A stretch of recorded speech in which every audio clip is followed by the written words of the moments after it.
De l'énergie photovoltaïque, de l'eau potable au profit de Niéhou à la frontière Bénin-Burkina Faso.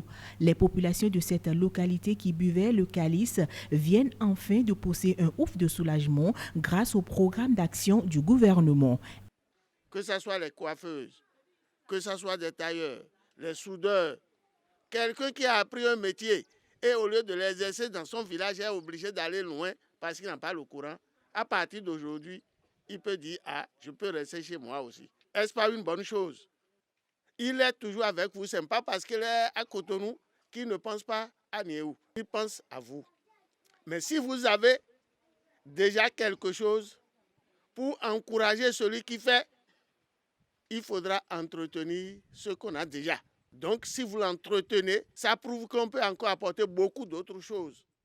Parce qu'on va dire que cette population est une population qui connaît la valeur de ce qu'on lui fait. Le montant de ce joyau, ça fait environ 220 millions. 220 millions que ça fait. Il y a le château d'eau, il y a les bonnes fontaines, il y a la centrale qui va puiser. La SPE, son abonnement, c'est 180 000. Les premières populations pour qui on a réalisé ces infrastructures, on leur a demandé de payer 90 000. Mais Niéhou, le président dit non, c'est ma population. Je les ramène à 50 000 francs.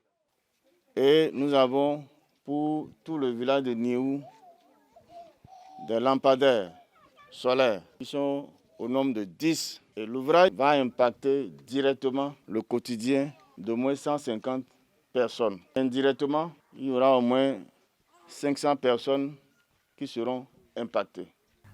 À Tankwari comme à Koutrekunta, deux villages de la commune de Matéri, le même exercice s'est fait répéter. Les sentiments de délivrance et de joie des populations sont restés les mêmes. La délégation a même surpris agréablement en nocturne dans un ménage une femme en pleine activité. On a déjà vu une artisane qui est déjà en train d'utiliser l'électricité. La couturière, elle ne peut plus dire « il fait nuit, je ne vois plus, je ne pourrai pas, je vais arrêter ». C'est une bonne preuve que celui qui est à Cotonou, ce qu'il fait, dans le village ici, la personne peut faire la même chose.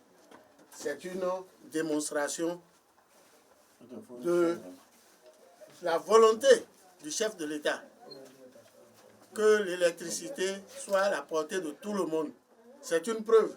C'est une énergie de qualité dont elle a tenu compte des besoins de la population. Ne pensez pas que c'est une énergie qui est installée de façon provisoire, non. C'est une énergie qui est là de façon définitive.